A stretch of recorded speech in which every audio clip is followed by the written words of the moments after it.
professora Ismênia de Lima Martins e a professora Marlene Silva, por favor.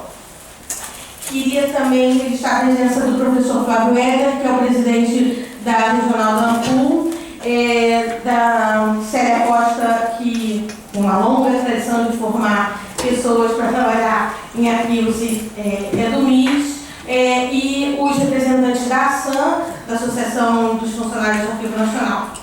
Então, eu passo a palavra ao professor José Maria Jardim. Queria dizer para vocês que todo esse debate vai estar sendo gravado e a gente coloca depois na página do YouTube do arquivo, e também a gente está online para quem estiver por aí e quiser participar conosco, tá certo?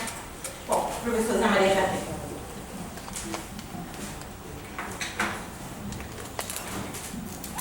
Boa tarde a todos.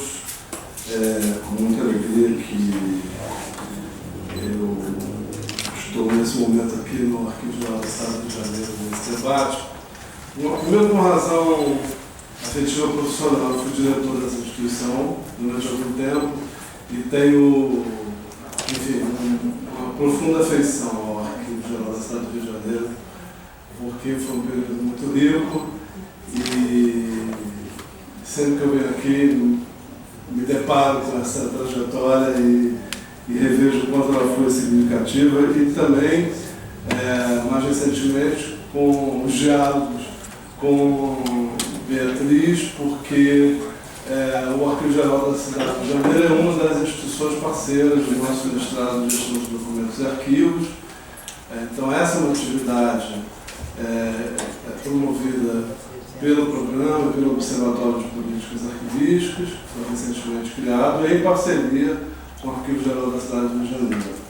E é muito bom que a gente possa transitar com esses diálogos, né, em diversos territórios simbólicos e físicos, na cidade do Rio de Janeiro, sobretudo, né, que tem um capital, digamos, de conhecimento arquivístico muito rico e que nos beneficia muitíssimo no caso do nosso programa. Eu gostaria de fazer uma menção breve à primeira mesa redonda que nós tivemos no dia 26 de setembro, lá na Unirio, e que contou com vários colegas da Unirio, com o professor Paulo Quinaus, que também, né, é nosso professor no programa, já que o Arquivo do Estado do Rio de Janeiro também é uma instituição parceira, a professora Lúcia Veloso, presidente da Associação dos Arquivistas, o professor Paulo Roberto Eliana dos Santos, diretor da Casa do Oswaldo Cruz, nosso professor também,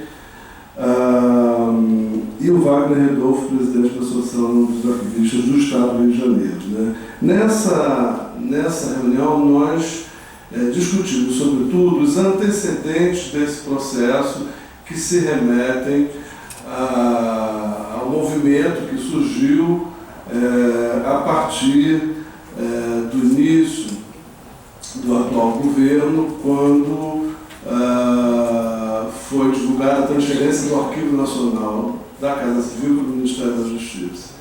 Isso criou uma mobilização muito forte, a configuração de um movimento em defesa do Arquivo Nacional e de uma política nacional de arquivos, e a partir dessa mobilização, vários de nós tivemos um contato com o ministro da Justiça, José Eduardo Cardoso, que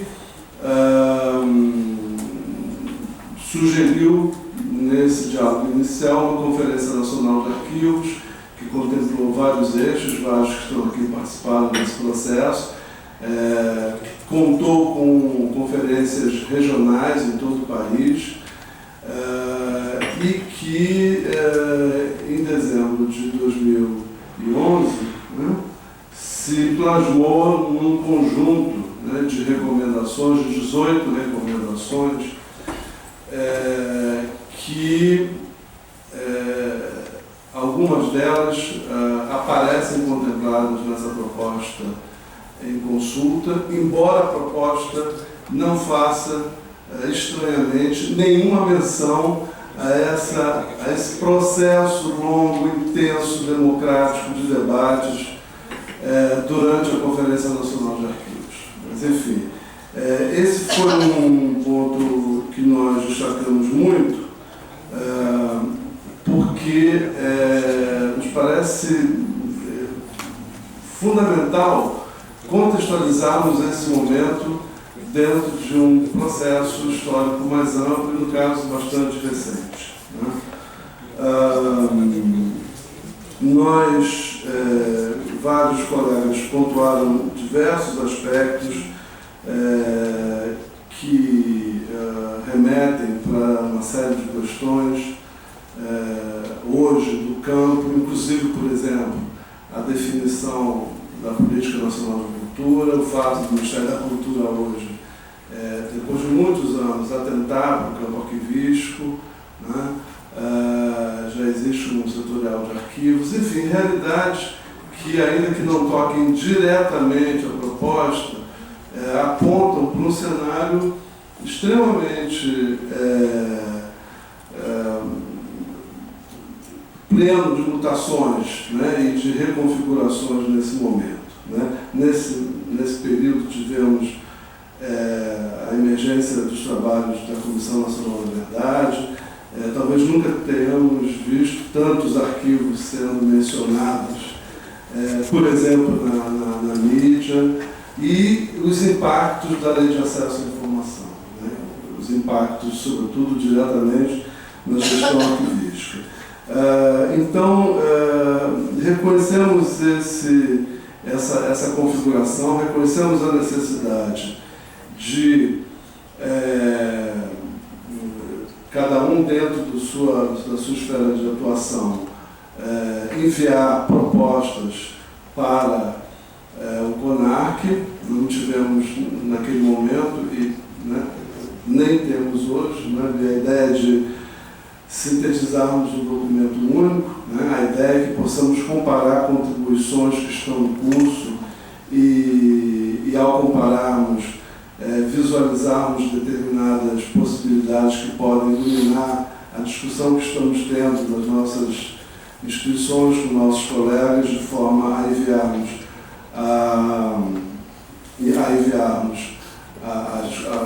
as colaborações da proposta, mas nessa mesma reunião nós solicitamos que houvesse uma prorrogação do prazo, o que felizmente ocorreu, então, salvo engano, até o dia 15 de novembro, né? Um dia emblemático.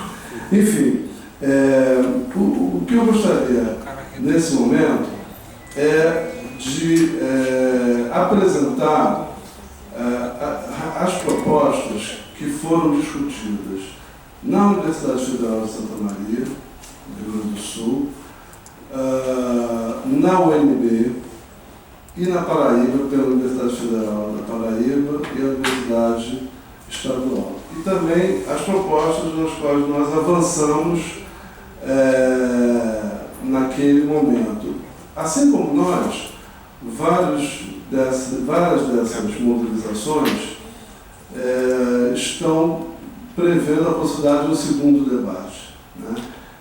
Daí, agradecendo ao Arquivo Geral da Cidade pela possibilidade de transmissão dessa mesa pela web, porque certamente ela poderá auxiliar bastante esses debates que estão em curso em várias partes do país e em alguns que ainda vão acontecer, né? Acho que isso tudo ajuda os diversos coletivos a amadurecerem e discutirem suas perspectivas. Então, eu gostaria de iniciar mostrando, tentei fazer um quadro comparativo, mas ficou difícil. Então, eu vou apresentar nas propostas, dentro do documento apresentado pelo CONARC, as sugestões que foram feitas. Eu vou para lá, porque se quiser, a gente vai um pouco mais para lá.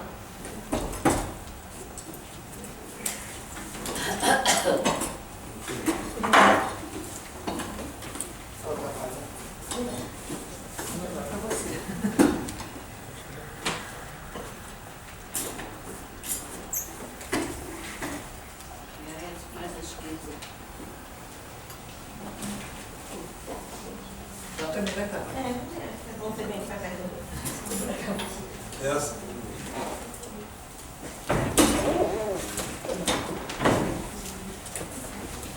Netinha.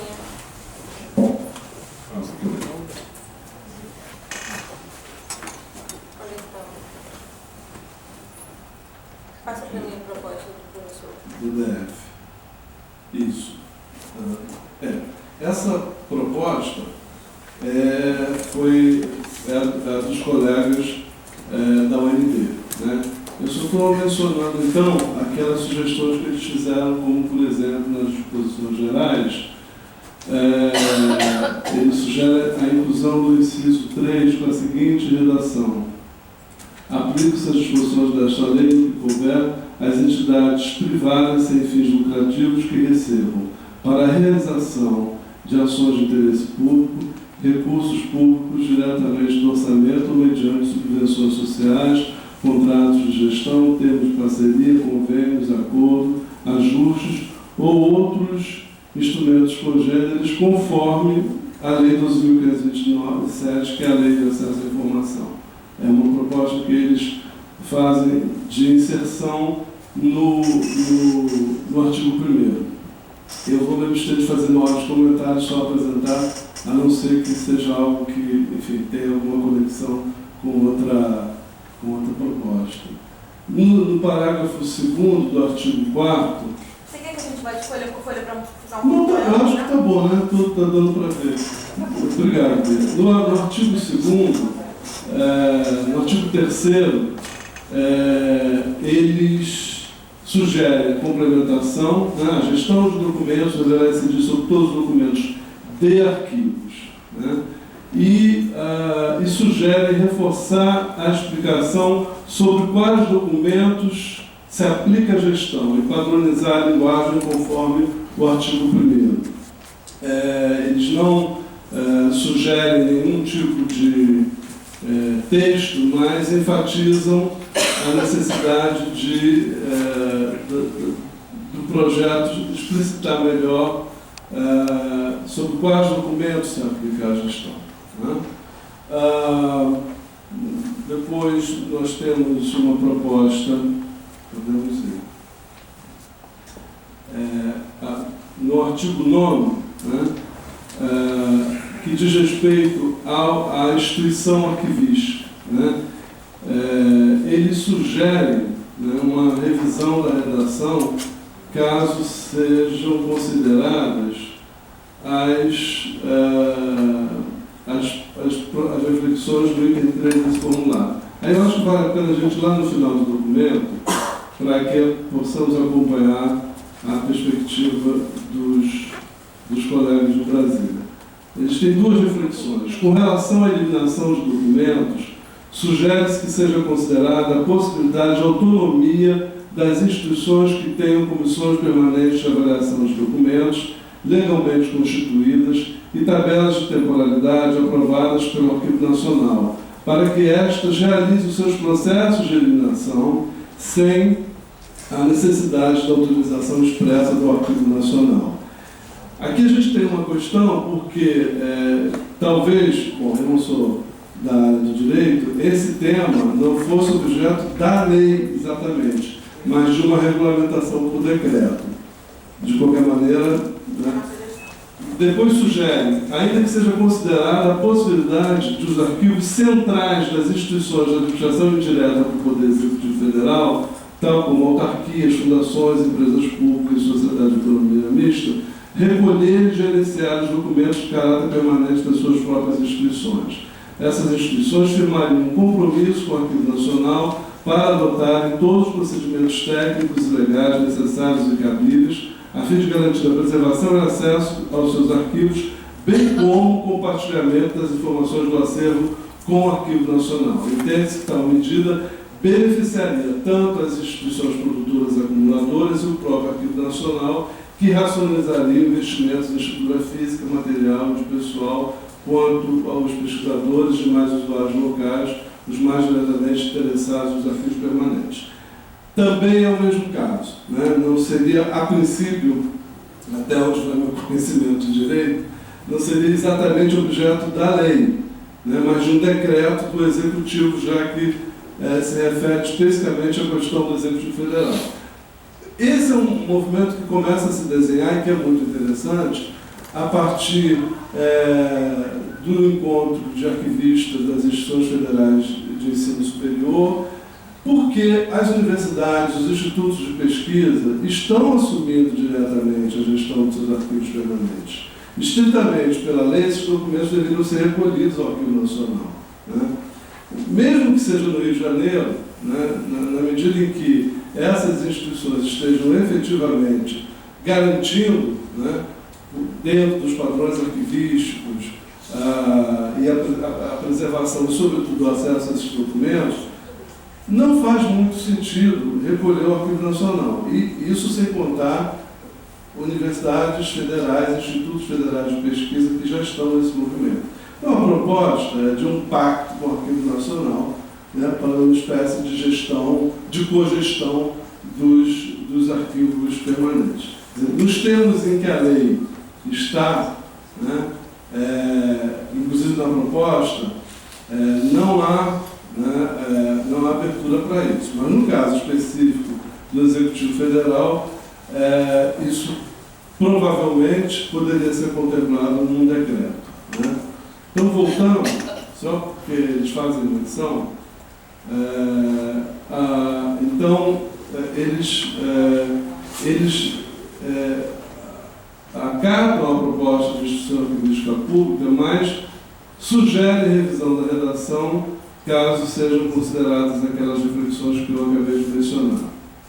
E, da mesma forma, no que diz respeito à autorização de que trata o caput dependerá da aprovação de códigos ou planos de classificação, de tabelas de temporalidade, de destinação de documentos pela instituição arquivística pública, bem como da listagem de eliminação de documentos previamente à publicação digital de ciência da eliminação dos documentos. Então, uma proposta é de descentralizar isso, né, para, né, caso federal, e poderão ser contratados serviços para execução de atividades técnicas ou auxiliares, desde que sejam planejados, supervisionados e controlados por agentes públicos.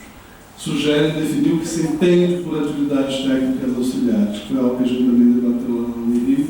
Esse parágrafo, segundo eles, deveria ser regulamentado em decreto. E a terceirização. É permitida a terceirização de guarda temporária, mediante prévia autorização das instituições arquivísticas públicas em suas respectivas esferas de competência. Sugere que esse parágrafo deveria ser regulamentado em decreto. E ali, no artigo 12, no capítulo dos arquivos privados, os colegas de Brasília sugerem uma pequena modificação, né? Os arquivos privados podem ser indicados pelo poder público como de interesse público social, desde que sejam considerados como conjunto de fontes relevantes para a história, a cultura e a ciência. No que diz respeito a esse artigo 17, ele sugere, no parágrafo 2º, que compete aos arquivos públicos do Poder Executivo, em todas as esferas, obedecidas às normas estabelecidas nesta lei, definir em legislação própria regras específicas para, e aí vem todas essas ações. No original, o verbo é especificar, né? Isso me parece ter uma conexão com uma maior autonomia dos serviços arquivísticos, e aí surge um problema, que é o problema da Lei 8.159, que não fica muito claro, às vezes, quando se interpreta o que é arquivo público, o que é instituição arquivística pública e o que é serviço arquivístico. Bom, eles propõem, depois, a seguir, deixar claro que as ações são de gestão de documentos, né? E a proposta original não menciona especificamente, e sugere uma reformulação daquele inciso 2, coordenar o funcionamento dos seus sistemas de arquivos e protocolos na condição de órgão central, com o objetivo de harmonizar as diversas fases da administração dos documentos públicos e integrar as suas respectivas atividades, promovendo sua articulação com os órgãos setoriais e seccionais, né? Então, no texto original, isso diz respeito à competência das instituições arquivísticas públicas, a autoridade arquivística delas. Eu tenho a impressão, né, que essa reformulação tem muito a ver com a perspectiva dos diversos órgãos da administração federal terem os seus sistemas de arquivos. Por isso, creio que eles colocam no plural. Sugere uma pequena mudança na manifestação de propostas para a classificação de arquivos de interesse público. Manifestar-se sobre propostas ou propor que sejam declarados de interesse público e social documentos privados de pessoas físicas ou jurídicas que sejam relevantes para a história, a cultura ou a ciência. A gente vê que, em alguns casos, e a gente vai ver isso nas outras propostas, são mudanças de redação para explicitar algumas questões, em alguns casos não, são efetivamente mudanças, propostas de mudanças do ponto de vista de aspectos conceituais fortes da proposta em discussão. Por exemplo, né, o artigo 18 reproduz a lei atual que está em vigor e a proposta da UNB tira a gestão do Arquivo Nacional. Né, porque o entendimento deles, não estou autorizado a falar pelos meus colegas, mas eu tenho a sensação que eles estão entendendo que a gestão é algo da esfera dos serviços arquivísticos da administração federal. Né? Então, esse tipo de situação talvez seja resultado de algumas ambiguidades lá no início, na lei de 1991, e que foram sendo, enfim, solidificadas ou mal resolvidas. O fato é que, pelo menos no meu entendimento, Célia participou, e aqui algumas pessoas, da construção da lei, esse é um elemento forte, a gestão de documentos com competência das instituições arquivísticas, porque elas deixariam de ser os arquivos históricos tradicionais. Mas existe eu já encontrei essa dificuldade de percepção em outras situações. Né? Seguindo, então, eles propõem que, em relação à ideia do CONAC ser presidido pelo ministro do órgão do Poder Executivo Federal que vincula ao Arquivo Nacional, eles propõem que o CONAC será presidido por membro eleito dentro dos seus pares, terá mandato de 2 anos prorrogado no máximo por igual período, que é a proposta da Conferência Nacional de Arquivos. É isso?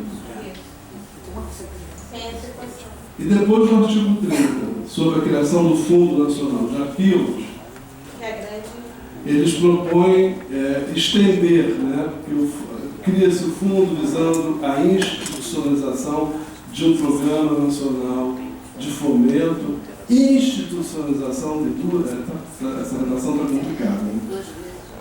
Organização e modernização de arquivos públicos. E eles propõem e privados de interesse social. Né? Sugerem alargar o espectro de destino de ações referidas a esse Fundo Nacional de Arquivos. E aí nós temos a contribuição de Brasília. Né? Agora a próxima.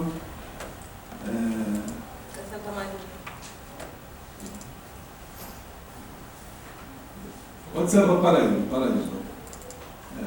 Os colegas da Paraíba vão ter uma outra discussão e aprofundar. Né? Então, aliás, na UNB também.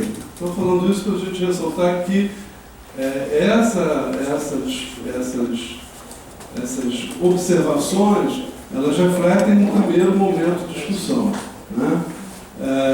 Inclusive, no caso da Paraíba, eles não terminaram toda a análise da proposta. Então, nós vamos vendo aí no artigo 1, eles sugerem o acréscimo por um inciso 3, que seria: compete ao Ministério Público e demais órgãos de controle em suas diversas esferas a fiscalização do cumprimento do artigo 1º, né, que remete aos deveres do poder público. Né? Mais à frente, frente, eles fazem uma pequena alteração na redação do conceito de gestão de documentos, né? Está lá, produção, tramitação, uso, avaliação e arquivamento. Eles propõem produção, classificação, avaliação, tramitação, uso, ordenação. Tá? E, num parágrafo único, né, eles sugerem uma inclusão desse parágrafo único. Os procedimentos e operações técnicas mencionados no caput deverão ser aplicados de modo a promover o controle continuado do ciclo de vida dos documentos, independentemente da forma do suporte em ambientes convencionais, digitais ou híbridos, em que os documentos e as informações são produzidos e armazenados. Na verdade, eles propõem uma fusão dos parágrafos primeiro e segundo. Né? Enfim, vamos seguir. Não, mais questão de redação. Aí, no artigo 5º, né, em que se faz menção explicitamente à Lei 12.527, eles propõem que seja na forma da Lei de Acesso à Informação vigente. Eu também acho que juridicamente não pode, tem que citar a lei. Os documentos, no que diz respeito à questão dos documentos de valor permanente das empresas públicas em processo de privatização parcial ou total, serão recolhidos às instituições arquivísticas da respectiva esfera administrativa em cláusula do edital. Né? Porque nesse artigo 7º, né, faz menção à questão da cessação de atividades de instituições públicas e de documentos produzidos de instituições de caráter público e entidades privadas, enfim. Então, eles fazem essa proposta de inserção. No artigo 9º, eles propõem uma outra redação, né, em relação à proposta. A eliminação de documentos produzidos por instituições públicas de caráter público será realizada em decorrência do trabalho de avaliação documental, obedecidos os prazos estabelecidos em tabelas de temporalidade e destinação dos documentos. Quer dizer, eu entendo que às vezes pode ser um pouco entediante esse tipo de leitura, mas a gente está aqui com reunião de trabalho para realmente checar esses pontos e tentar ir um pouco além. Então, eu acho que é a melhor forma da gente ver quais são as propostas que estão sendo aprovadas. Na verdade, ali, Zé, só para interromper, eles querem tirar aquela coisa da autorização da instituição arquivística pública, né? A grande mudança desse artigo 9 aí é isso, né? É isso. Eu acho que isso tem muito a ver com essa situação mal resolvida já na Lei 8.159. Não, também tem outras coisas. Sobre essas outras coisas. Mas eu acho que isso aí não é assunto de lei também. Não deveria ter sido e não deve ser. No artigo 12, que se refere à identificação de arquivos privados com interesse público, eles propõem uma outra redação, né, que parece com a primeira, mas inclui, cabendo às esferas públicas em nível federal, DF, estadual e municipal, o estabelecimento de critérios específicos para essa classificação. Né. Mais adiante... o artigo 16, a proposta mantém a lei atual, né, e eles pontuam os registros civis de arquivos de entidades religiosas conduzidos anteriormente à vigência do Código Civil de 1916 ficam identificados como de interesse público social. Né. É uma mudança especifica mais o que está na lei no artigo 16 hoje. Né. Bom, mais à frente temos no artigo 30, né? Fica criado o Fundo Nacional de Arquivos, visando a institucionalização de um Programa Nacional de Fomento, institucionalização, organização e modernização de arquivos de entidades públicas, que bem lá, e privados declarados de interesse público, social e cultural. Foi seguindo com a proposta da UNB. Né? E, bom, do ponto de vista da Paraíba, a discussão está aí nesse momento, não está finalizada. Né? Então, o próximo seria o de Santa Maria, da Universidade Federal de Santa Maria, que faz uma série de sugestões